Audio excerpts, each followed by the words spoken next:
America, we gotta get back to doing what's expected of us as free citizens in this democracy. That means being tolerant, being respectful, staying informed, and being engaged.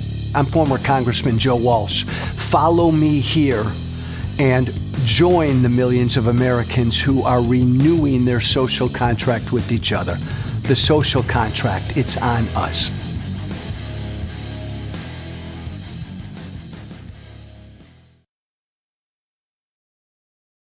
As we go live and people join us, Cassim, I think Substack is becoming like the Twitter alternative. I think it's becoming the place to be.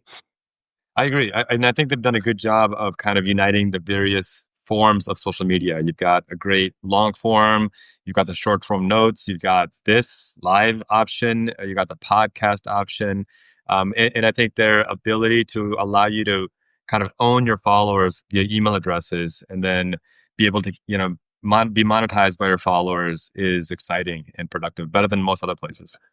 By the way, welcome everybody as you come in. Welcome, welcome, welcome. That great voice. By the way, Cassim, you've got a fucking radio voice. That's a very good voice. Belongs to a friend of mine, Cassim Rashid. You can find him here on Substack. You ought to subscribe to him on Substack. A human rights lawyer, an author, and a dad, and an all-around great guy who, back in the day, Cassim and I probably went at each other. I've had a long, weird journey, but Cassim, good to be with you, my friend. Thanks for taking some time tonight. I appreciate this opportunity as well, Joe. And look, I think the beauty of why I appreciate this friendship is not because we agree on everything. It's because we find ways to have conversations despite disagreements. And I think that's lacking in this world. And I'll be the first one to say, when I announced that we're doing this, I got plenty of texts and DMs from people saying, why are you talking to Joe? He's lost cause. And my point to them is, if that's how we dismiss everyone, we're not going to get very far. And Joe's, in my view, Joe has shown that he is committed to continued growth and continued improvement. And I have to respect that. So, we may not agree on everything, but I respect the fact that you're fighting every day for our democracy and to be a better person. And I think that's a lot. And I appreciate that about you.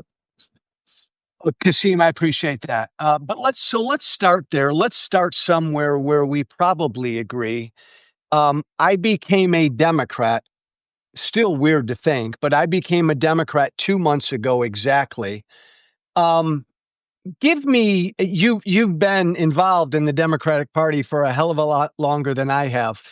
Give me your kind of status report to a new Democrat right now. Let's start there. Where do you see this party? Where are they at? What do they need to do in your estimation? I see the party as a party full of immense potential. I see a younger movement. I see a newer movement who is aligned on many of the things that we care about: working families, having sustainable living, having a sustainable climate, a sustainable economy.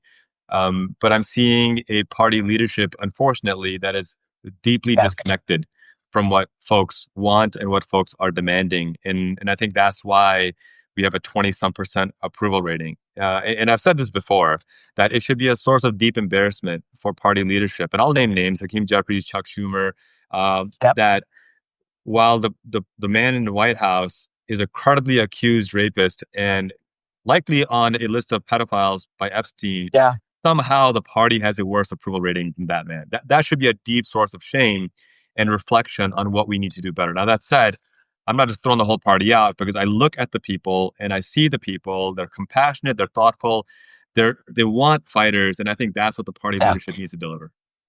Yeah, and I'll tell you what, Cassim, I love what you just said right there, because I say it often. Donald Trump is an utterly horrible human being. Probably a pedophile, an insurrectionist, a fascist. He's cruel. He's a pathological liar. You and I could go on. And yet the Democratic Party lost to him. So my God, my friend, if that doesn't demand self-reflection, I don't know what will, right? Agreed 100%. And I think, one of the things that I think we agree upon is wherever somebody is on Zoran Mamdani, he won the Democratic nomination. And he did it with record turnout. He did it with new voters. He did it with young voters.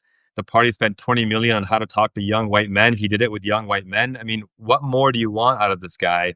And party leadership is making excuse after excuse as to why they can't endorse him. And I wrote a piece about this, that if you look at the kind of the vitriol that came out of like Kirsten Gillibrand's mouth and some other Democrats, it's indistinguishable from some of these MAGA nut jobs as well. And that's a great way to drive your party away or drive your voters away.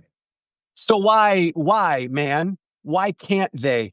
So he wins the Democratic Party primary in New York City. He's the Democratic nominee. I'm a new Democrat. I look at him, Mamdani, and I say, okay, I disagree with him on a lot of stuff, but damn it, he's my nominee in New York City. Yep. Let's all get behind him. I don't understand it. Why? What are they afraid of? Well, I think it's a combination of three things. I think one, it's the fact that there's a racial element to it. I mean, let's just be honest. There is an Islamophobic streak. I've run for Congress twice. I can tell you, I got Islamophobic bigotry from Democrats. We just need to be honest about that, and the party needs to reconcile with that. Two, I think Wait. Back up, my brother. Yeah. You ran for Congress twice. I know that. You're saying you felt more anti-Muslim bigotry from fellow Democrats than even the right? I won't say more, but the fact that it was noticeable and the fact that it was impactful, it can't be ignored. I mean, we need to be honest about that. And I will say that even when I ran against a Republican, and he was just full speed ahead with the anti-Muslim attacks, there were plenty of high-ranking Democrats that just kind of sat silent and said, we're not going to worry about it. And to me, that silence is unacceptable. So I think that's one part of it. I think the second part of it is they're probably not very happy with the fact that he's been able to do things that they can't. I think there's an ego level involved. He's been able to get these younger voters out. He's been able to get a higher turnout out. And he's been able to do it authentically and sincerely without the big corporate dollars or the big lobbyist dollars, swooping in. And then the third part about it is I think that they are scared to death that he has the pulse of the party on Israel-Palestine, on the fact that he's talking about upholding international law, that he's being critical, that he would arrest Netanyahu. I don't think he actually has authority to do that, but that he would. That he's critical, what he's called, war crimes and genocide. And I think with the amount of lobbying from AIPAC and other pro-Israel organizations, people like Jeffries and Schumer and Booker and Gillibrand, and the list goes on and on. That's where the loyalties are, as to what these lobbyists are telling them to do, these corporate lobbyists, these AIPAC lobbyists. And I think we need to call that out for what it is, because it is detached from what Democrats actually want right now. And if party leadership doesn't recognize that, I fear we're going to risk losing midterms and lose it again in 2028. We'll get to the Israel thing in a minute, because you and I we butt heads on that issue respectfully. Of course. But you make a great point, my friend. I've been I think we've been living in an anti-establishment populist moment for a while. Along comes Trump. And Trump's a fucking evil populist. He's a demagogue, but he tapped into that. Yep. By the way, Bernie Sanders back in 2016 tapped into that. I agree. Yeah. The Democrats haven't even recognized this populist moment. Along comes Mamdani, and even if I disagree with him on stuff, he represents that anti-establishment thing, doesn't he?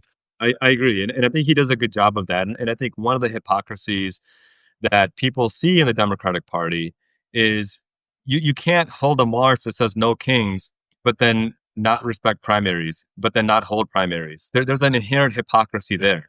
Because when people march in the streets to say that we don't like the fact that Republicans are paying homage to this king, they're right to do so. But then when the Democratic Party establishment says, well, we know we had a primary and he won with record numbers, but we're going to pick our guy anyway and ignore what the will of the people want, it sends a message. And Joe, you probably have seen the polling that of all the folks who stayed home in this 2024 election, the number one reason they stayed home was Gaza and Palestine. That was the number one reason why they stayed home. There were more than 30 polls. Wait. In the 24 election? The 24 election, yeah. Okay. Yeah.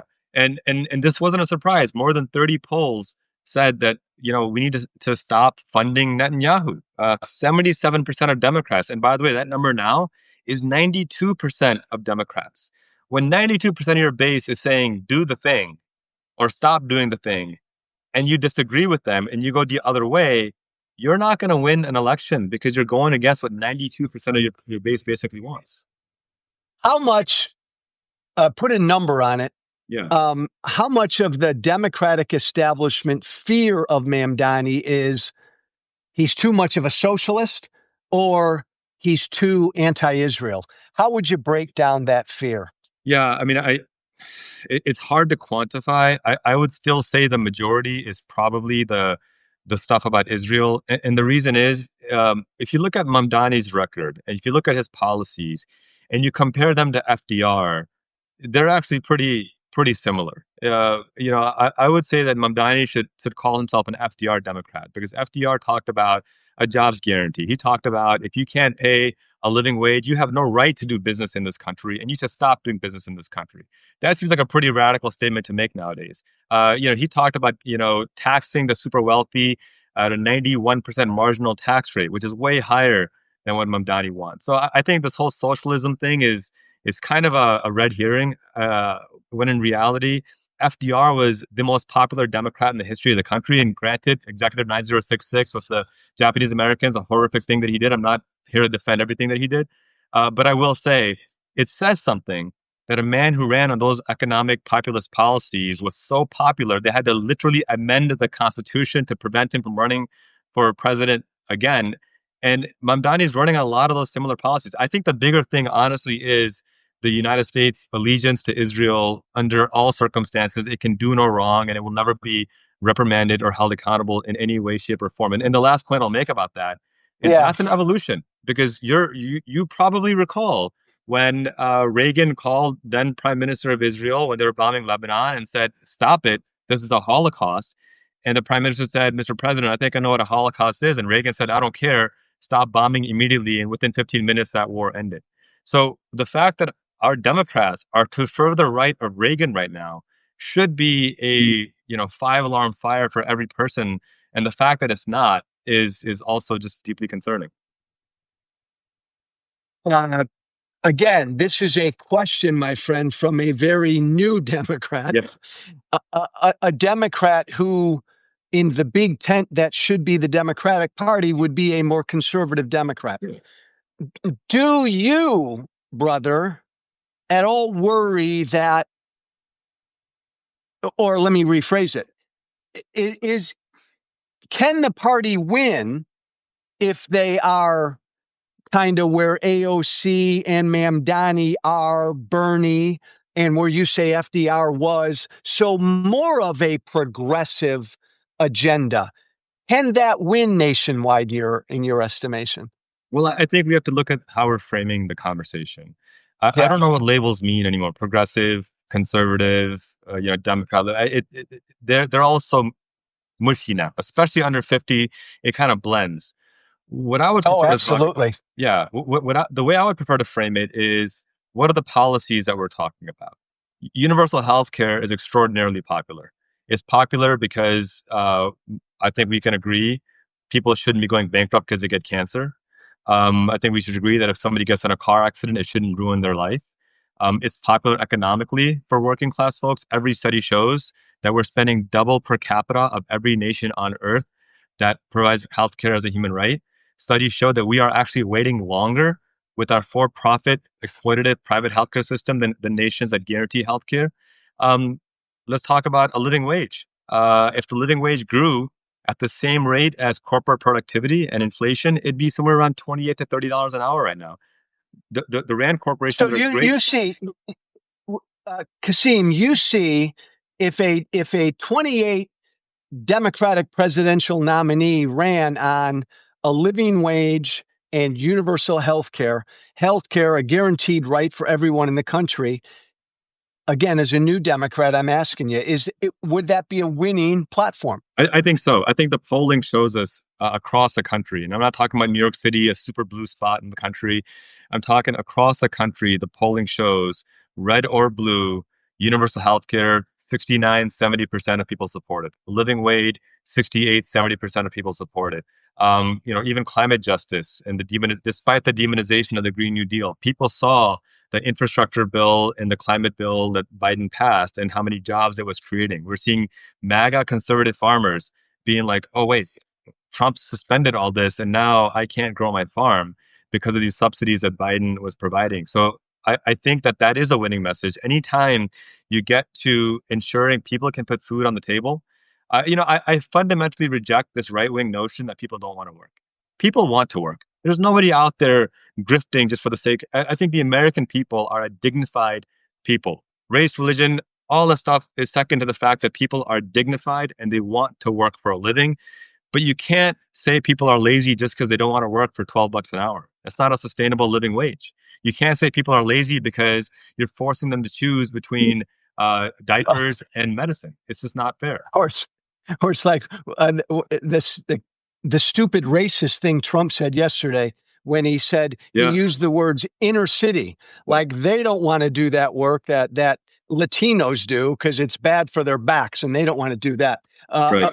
Agreed with all of that, and I mean everybody wants people to be fed and we want people to have great health care and the best schooling. In politics, we debate and argue about how to achieve those things. Cassim, do you think, like when I became a Democrat 2 months ago, I thought, okay, the party's got to be a big tent.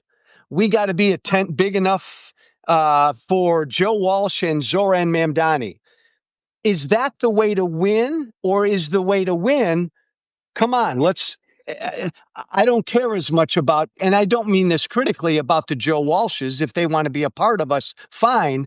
But the energy is more, and I don't want to use labels, but I will in this platform that might veer more progressive. That's how you win instead of the Big Ten. Yeah, I mean, but that's where I go back to how are we framing this? Because what we know about the way Zoran Mamdani ran his campaign, and I've talked to his comms team directly, right Mhm. at the senior levels, and they said that after Trump won in last November, he spent the next month looking at the data, seeing where there were the biggest rightward shifts, and he went and talked to those folks and said, "Why did you vote for Trump?" He asked, I don't know how many countless people, and then based off of those conversations he built his platform to say free childcare, free buses, a 2% tax on millionaires, and then the grocery store, affordable groceries. Now, if he's talking to Republicans, people who voted Republican, and arriving at that, and then winning with record numbers and record turnout, I have to believe that you can't just label those progressive issues. I think those are fundamental humanity issues, right? Making sure people can afford where they live, making sure people have food on the table, they can get to work. To me, this is not a left versus right issue. This is a basic human dignity issue. And I think those are the values that we need to run on. Let's remove these labels of progressive versus liberal versus conservative, centrist. Let's talk about, are you helping me make sure I can feed my kids? And if you are, you got my vote. I think that's how Trump duped people into voting for him. He never had any intent of doing that. If the Democratic Party wants to get back to being the party of working people, we need to fight for these values and these policies that actually elevate working people. Well, no, Cassim, I think that's right. Yeah. Again, the devil's in the details. Like, Yeah. right, we want everyone to live good, healthy lives and be able to eat and put food on their table and all the Yeah. rest. And if you don't believe in that stuff, then get lost. Yeah. But if you do believe in those basic human dignity issues, then let's have conversations about the most humane and effective ways to do that Right. in a free society. Right. But I think even more than issues, I think this is like, it's not left, right. It's establishment versus anti-establishment. There are a lot of more people than voters who voted for Mamdani, Trump, and Eric Adams, like 3 election cycles in a row, Yeah. because people are looking for something different. Yeah. They're pissed off at establishment politics. Yeah. Do you buy that? I do. And I think we see that. I mean, there's a reason why the organization End Citizens United, every year when they poll Democrats, Republicans, people on the left and the right, more than 90% say get corporate money, get PAC money, super PAC money out of politics. As divided as our country is, this is something that we agree upon. Get this corporate money out of politics. I saw a quote by Teddy Roosevelt from, I don't know how many decades ago, where he warned, get corporate money. We should pass a law to ban corporate money. So this is something that our leadership saw coming a long, long time ago. And I think it's that unifying message that is effective because it tells people that, hey, when you vote for me, I'm accountable to you. I'm not going to be accountable to Verizon or to Walmart or to Amazon.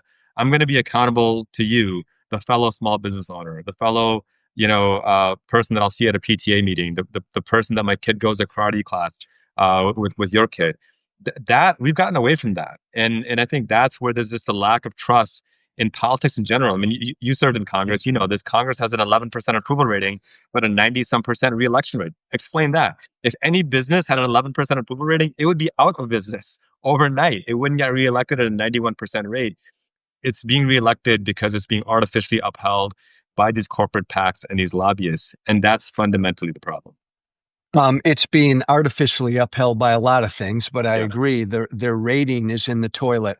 And I mean, Mamdani, I think finally showed Democrats how to engage in this populist moment, how to fight.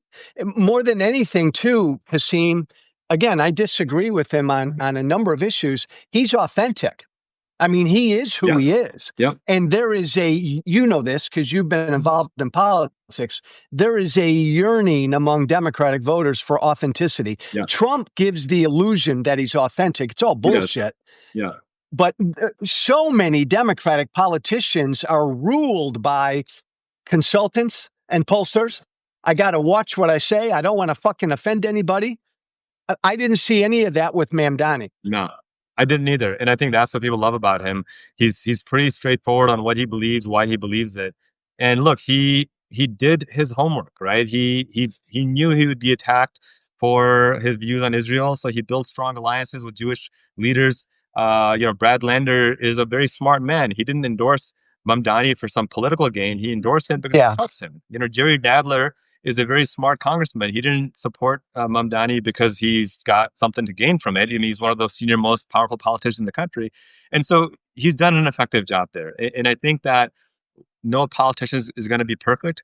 But at the end of the day, if we are a party that listens to our voter base, listens to our voters want us, and if we're going to scream vote blue no matter who when it's a centrist, then you better believe that you got to show up when it's not a centrist and show that vote blue no matter who's not just an empty slogan, but we actually mean that once we pick the nominee, then we have to go forward. Look, and I'll say this, I wasn't terribly pleased with what Harris and Biden, what their policies were in terms of Israel and Palestine, and especially on healthcare domestically.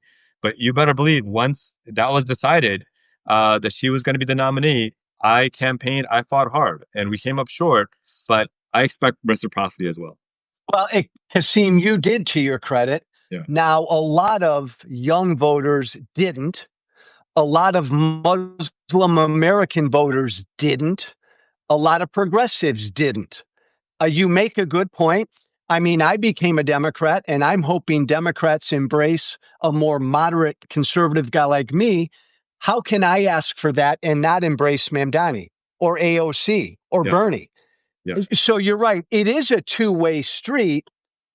I would argue that a lot of folks did stay home and not vote for Harris because of the Palestine issue and a number of other issues. Yeah, they did. And I will say this, you've been very vocal about having the need for reciprocity, and I commend you on that because you haven't shied away from that. So thank you for that. I think you're...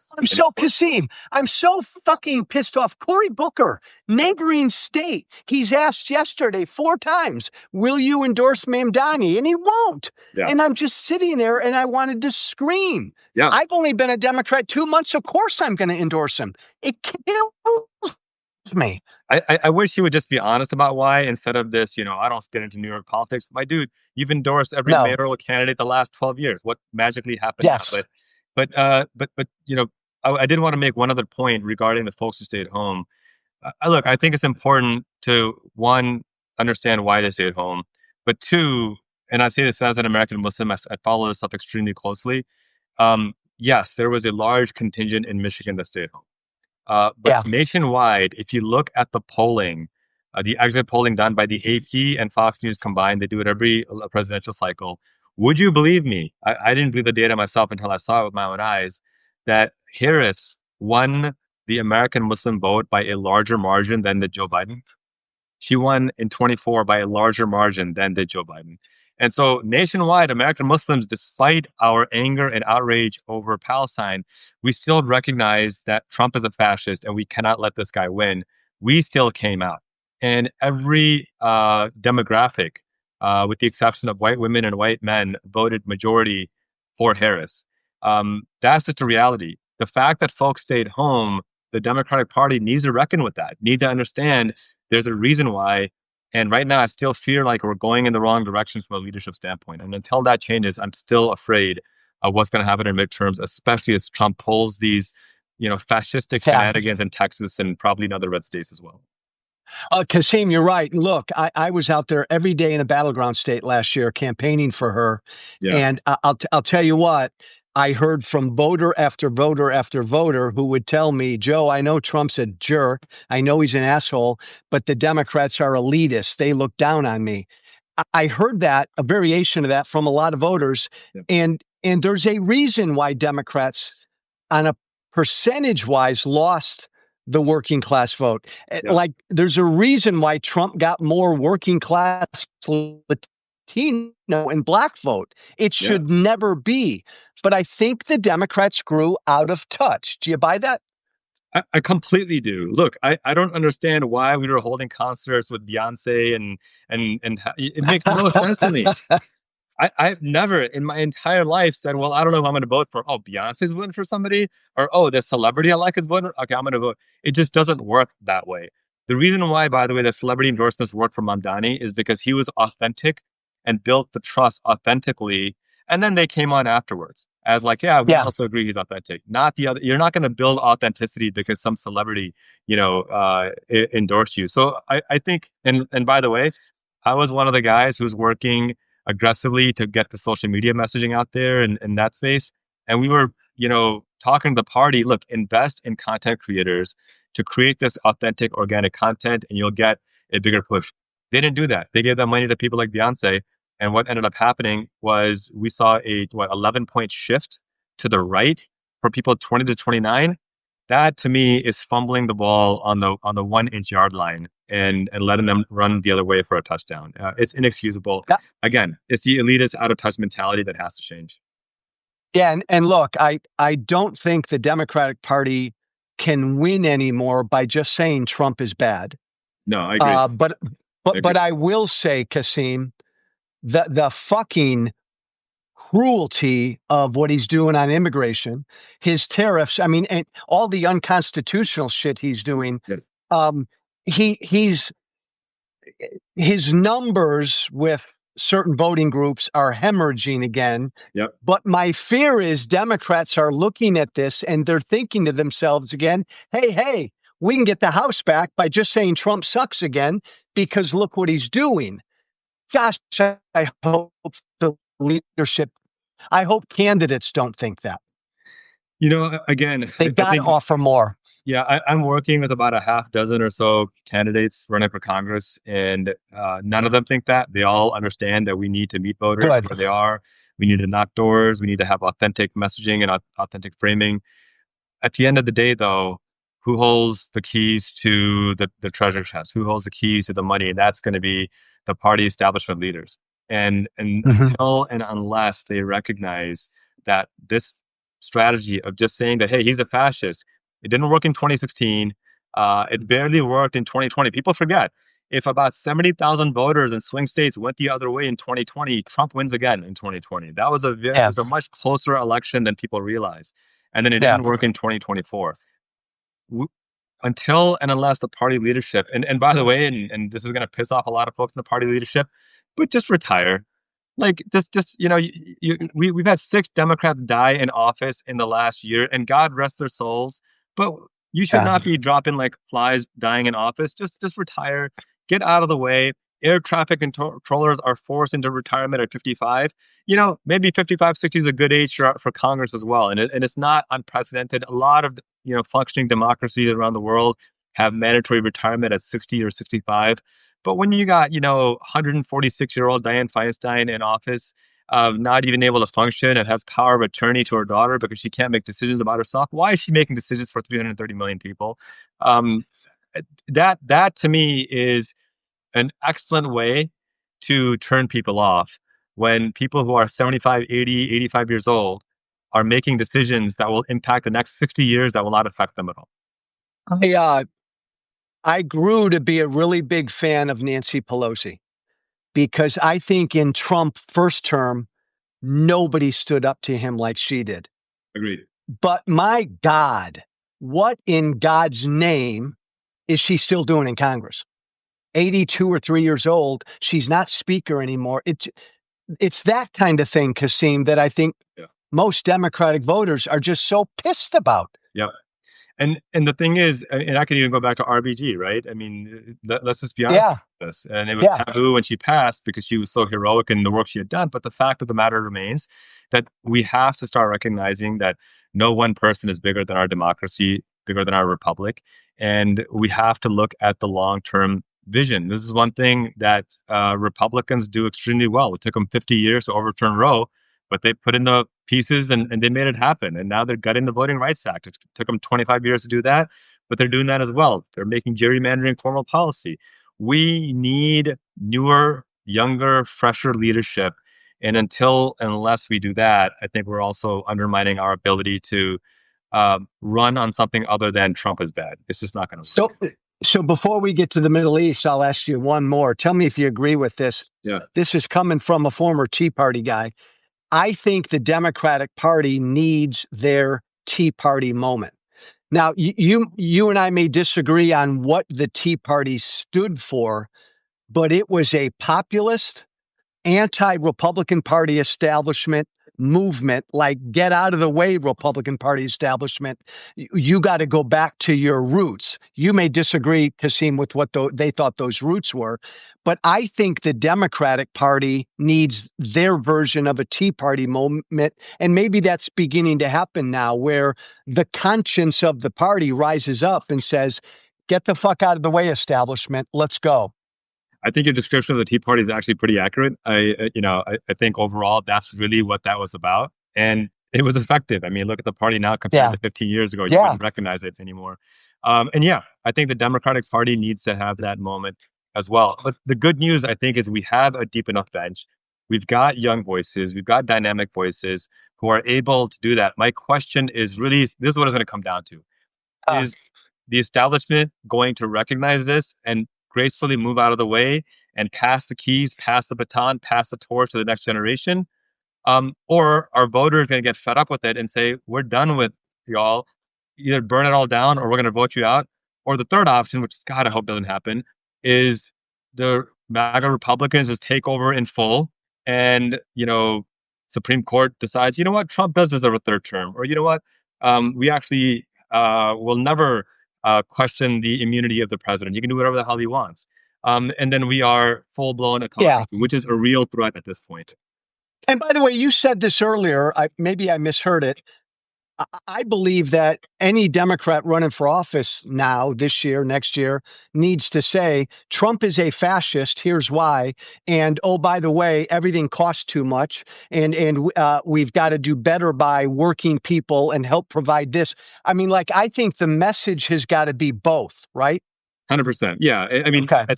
I think we need to acknowledge the real threat, and we need to offer a meaningful answer to that threat. It can't just be, he's a fascist, I'm not, so vote for me. It's got to be, he's a fascist, and here is my strategy, my plan, my proven model to show you how I'm going to make your life economically better, pay your rent, help you put food on the table, make sure your kids can get to college, make sure you can. That's all critical. We need to do that. We're not doing that right now. What should the let's get to where where you and I, we agree on a lot here, but we disagree on plenty. Yeah.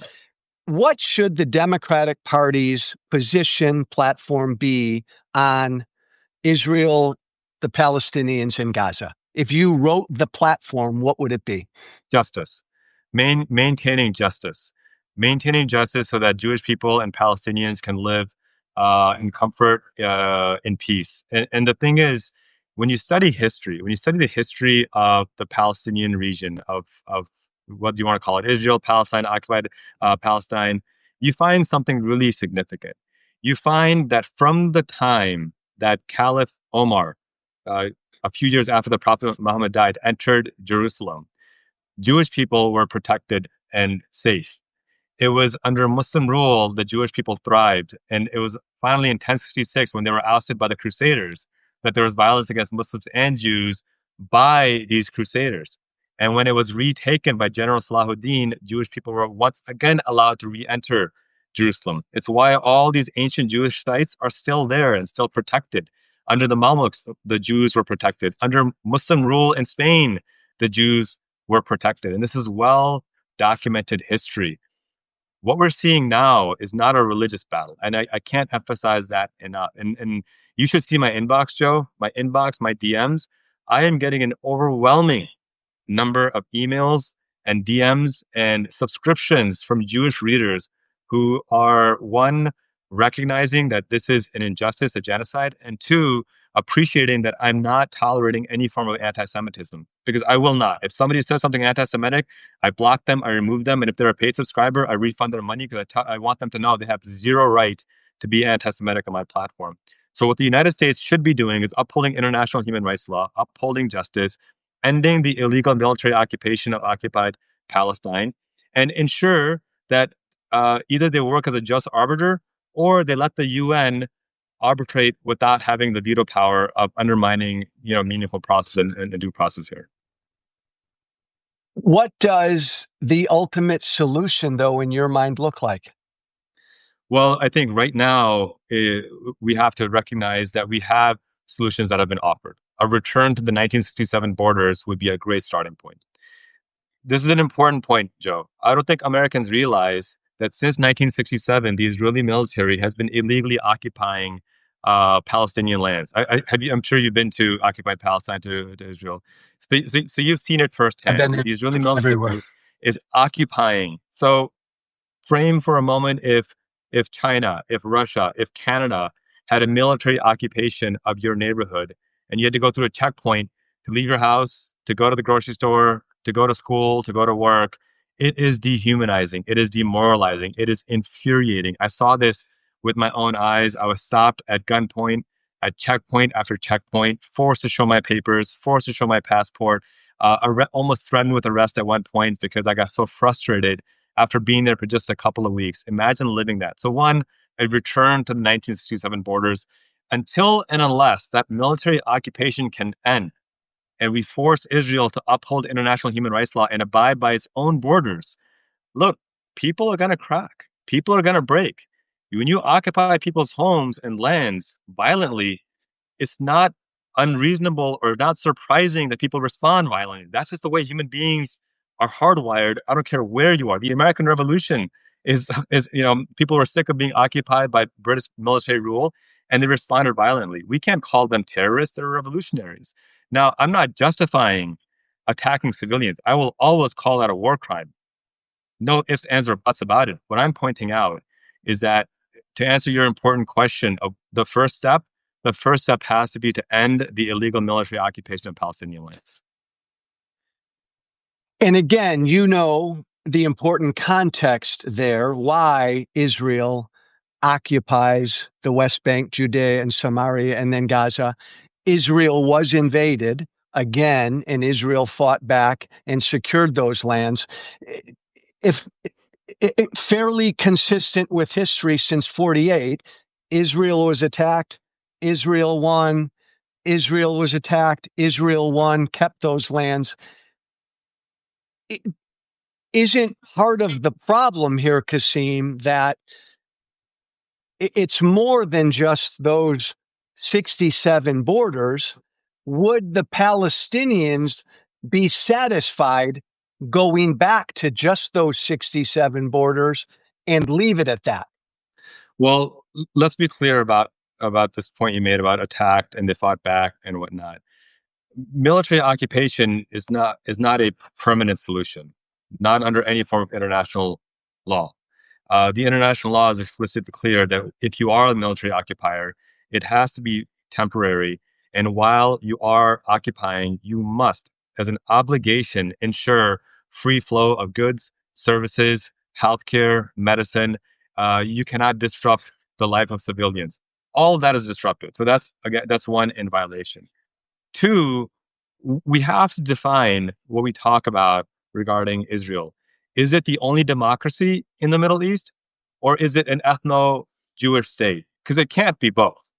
Either you are a functioning democracy where people have equal rights under your constitution, regardless of race, religion, class, culture, what have you, or you're an ethno state where one class has higher rights and higher priorities than the other. I don't believe any country should prioritize people based on the color of their skin or their ethnicity, whether it's Saudi Arabia, whether it's Pakistan, whether it's Israel, whether it's the United States of America. And so when you ask this question of would they be happy going back to the 67 borders, well, I think it would be a step in the right direction. But then the other question has to be, go ahead. No, then see, that's the concern then, because that's, and again, we don't, you and I got to continue this because we don't have time to go through, but that's, in essence, that's been offered a number of times to go back to. I mean, Arafat in 2000 was offered 94% of that, but would that, you said first step, if the Palestinians were given back that Gaza, it's yours, the West Bank, it's yours, let's live in peace, couldn't that be it? So let me make a comment about the 2000 Arafat deal. Shlomo Ben Amin, who was a lead Israeli negotiator of that deal, himself went on record and said, if I was a Palestinian, I would not have taken that offer. It was a terrible offer. And it was never put in writing. It was never actually put in writing. And Arafat's like, what do you want me to negotiate against? Give me something in writing. And the verbal stuff, their own lead negotiator said, I wouldn't have taken it later on. So I know that's you don't, Cassim, just so I know, and we'll continue this. You don't believe Arafat walked away in 2000 from a pretty decent offer? Based on the testimony of the lead Israeli negotiator, my conclusion can only be that it was not a fair offer. Okay, we respectfully disagree. But I guess the broader question, because we don't have time to drill down on this too much. If this notion of the two-state solution that so many people still pine for, could that be the two-state solution in your mind? Gaza yours, West Bank yours, go back to the 67 borders. Now let's live in peace. Possibly, yes. I mean, I think possibly. But here's the thing, Joe. The conversation right now is there's a genocide happening as attested to by Israeli scholars, Israeli journalists, Israeli and Jewish Holocaust scholars, Amnesty International, Human Rights Watch, Save the Children, B'Tselem, which is an Israeli human rights organization, Breaking the Silence, which are former Israeli soldiers. Children are being starved by Netanyahu right now. So we can have a robust conversation on which borders are right and what the right structure is. None of that changes the fact that at the very moment, as you and I are having a conversation right now, in the 1 hour we've been on here, another Palestinian child has been killed in a preventable manner, all due to Netanyahu's unilateral decision to continue bombing and the United States' refusal to hold him accountable. That has to stop. Agreed. It is a humanitarian crisis in Gaza now. Agreed. Completely disagree with my good friend when he says all due to Netanyahu or Israel doing whatever they did. Agree with you about Netanyahu. A week after October 7th, I said Netanyahu could resign. I hold no quarter for Netanyahu. But I know you are smart enough to know that the humanitarian crisis going on in Gaza is not all because of what Israel's doing or done.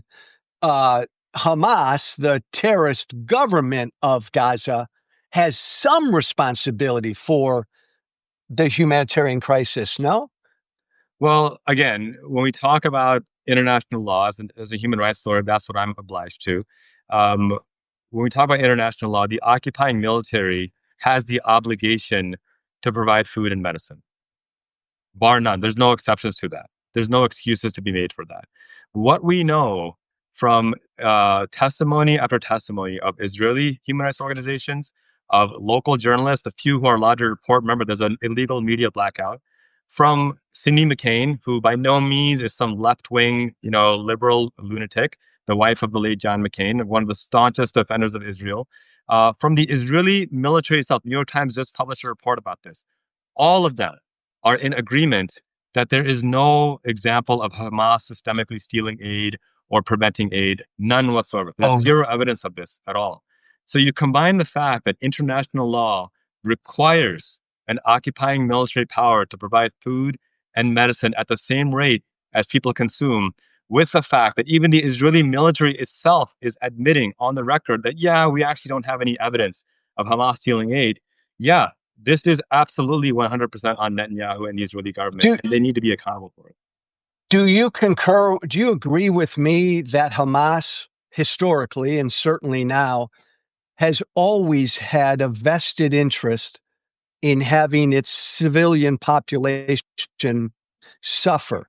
That's always been part of Hamas's war strategy. Do you agree with that? See, here's why I struggle with that question. Because Hamas committed a war crime on 10/7. They killed civilians. That's the war crime. And they should be held accountable. They should be prosecuted with the ICC, unquestionably.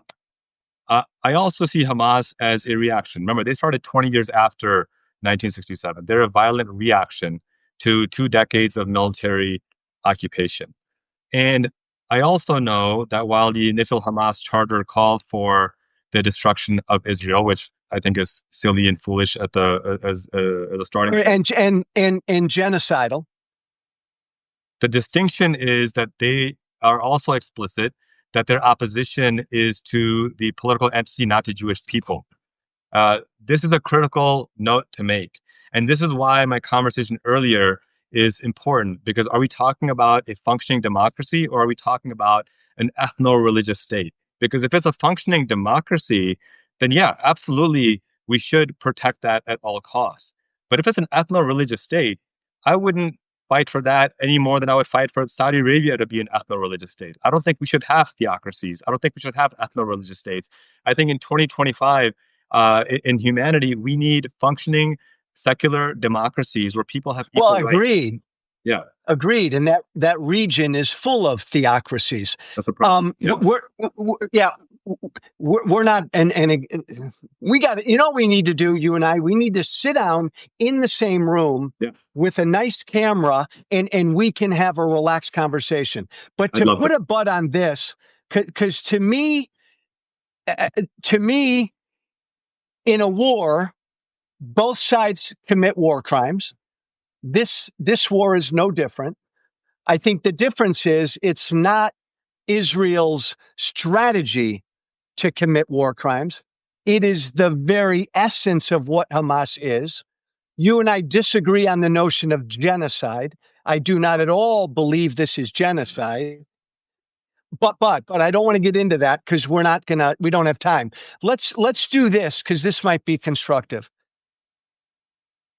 Criticize the Palestinian side for where we are, and I'll criticize the Israeli side. Go. Or I'll go first if you want, whatever. No, I will absolutely unequivocally say I've got zero reason to defend Hamas or the actions that they've taken or the war crimes that they committed on 10/7. I have zero reason to defend them or to support them in that regard at all. I cannot criticize Palestinian civilians, however, any more than I can criticize American civilians for Donald Trump committing war crimes. The government is, to me, separate from people, especially when you have, Hamas, who after 2006 or 7 didn't allow elections any longer and had the arms. And those arms, by the way, were funded by, as the Times of Israel reported, Netanyahu himself. And so I can't condemn 2 million Palestinian people because of a right-wing, a violent government that committed war crimes on 10/7. I just can't do that. Any more than I can say the Jewish people of Israel should be condemned because of Netanyahu. I just don't think that's a fair statement to make. I will absolutely condemn Netanyahu and his government, but I can't carte blanche then by extension condemn all Israelis or Jewish people for that. I just don't think that's fair either. Do you think, Cassim, ultimately Hamas is going to have to go? Yeah, I don't see them being Okay. sustainable at all, by any stretch of the imagination. And I don't think the Palestinian people want that either. I will just point out the reason Mm. why I'm so adamant on holding Netanyahu accountable is because even the families of the hostages call him Mr. Death. And they call him Mr. Death because they accuse him of repeatedly thwarting and blocking hostage deal after hostage deal. His own generals are on record saying that this man keeps blocking hostage deals. And I'll give you one really good example of that. Under Joe Biden in May last year, the UN was sent a proposal by Israel that this is the hostage deal that we will agree to. Joe Biden signed off on it. The UN passed a binding resolution. The Security Council passed a binding resolution. Hamas said, we accept this and we are prepared to enact this immediately. Right after, and there's a great headline that's just so shocking from the Times of Israel itself that says, Israel rejects hostage deal that it proposed to the UN. So Netanyahu proposed a hostage deal. Biden said, yep, this looks good to me. Let's send it to the UN. The UN said, yep, we are going to pass a binding resolution from the Security Council. It passed. Hamas said, we agree. We will abide by this exactly. And then Netanyahu said, nope, I'm backing out. I'm not going to do this anymore. This is May of last year. So, Hey, to me, we need to talk about that because that is part of why we're in this situation in the first place. oh, I think there's no doubt that Netanyahu Yeah. has gotten as intransigent as Hamas is in not even seeking a deal. I'll say my final piece, and I'll give you the final word, my brother. Yeah. Look. Israel leaves Gaza in 2005. Gaza had a choice. They could have turned it into something beautiful and peaceful and thriving. Instead, they turned it into a terrorist compound. I'm with you. I don't blame the Palestinian people for that. But every dollar of every aid for 20 years that went into Gaza went into building up a terrorist infrastructure to fire at Israel. Now, to criticize Israel, abso-freaking-lutely. Israel has gotten to the point Netanyahu needs to go. They are being influenced by this right-wing fringe of the government. And I don't even condemn the whole Israeli government because that would be like me blaming the American government for Marjorie Taylor Greene and Lauren Boebert. But that right fringe has Netanyahu by the balls. And 2 months ago, Netanyahu said we're cutting off all aid. And that's done so much to get us to where we are now. So I think Netanyahu needs to go. But I think that the Palestinian people need to tell their leaders and find leaders who will live side by side with Israel. And the Palestinian people need to demand that. I'll give you the final word, my friend. Well, I'll use my final word not to go further the debate, but just to acknowledge the importance of these conversations and how it's Thank you. critical that we continue to have these conversations and continue to put pressure on the powers that be to stop this assault on Palestinian civilians, to ensure there's not only massive aid in terms of food, but also in healthcare. We're in a famine stage. Children cannot simply eat food anymore. They need medical treatment similar to the Jewish victims of the Holocaust when they were freed from these Nazi death camps. They couldn't just be given food. That's the status of Palestinian children right now, and that's where my focus is.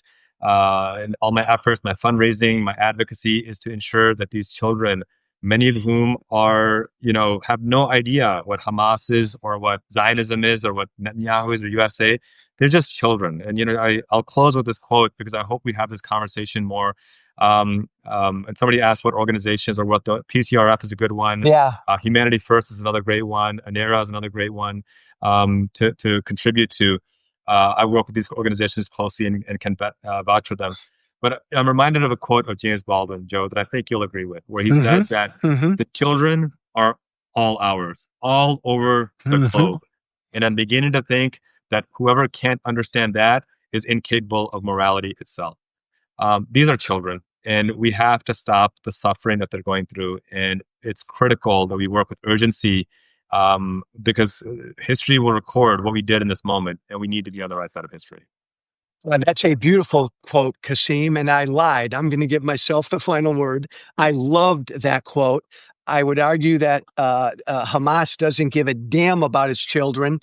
And I would also argue that Netanyahu and his government have gotten to the point where they don't either. You're right. Right now, the humanitarian situation needs to be immediately fixed. And that's got to come, I think, generally from the free world and the rest of the Arab world. The last point I'll make is these are two Democrats, Cassim and Joe, having a respectful conversation about a really fucking difficult issue. You will not find this in the Republican Party, my former party. Cassim, it's an honor to be in this party with you, and I look forward to more conversations like this, my friend. Likewise, brother. We'll have to do this in person next time.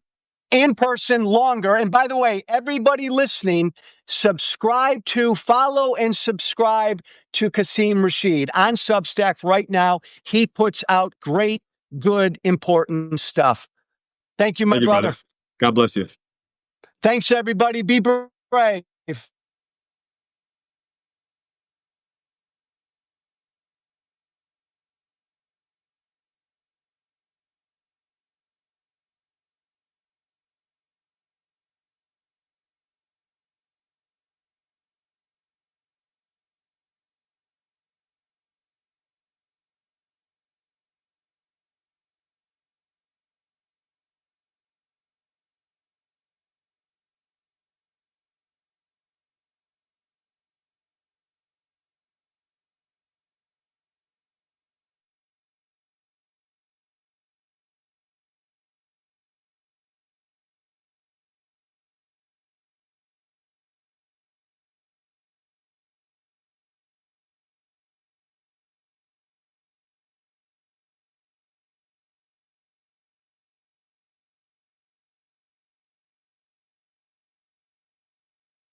Thank you for listening.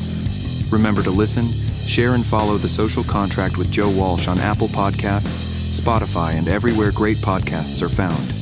And be sure to leave a 5-star review. This has been The Social Contract with Joe Walsh.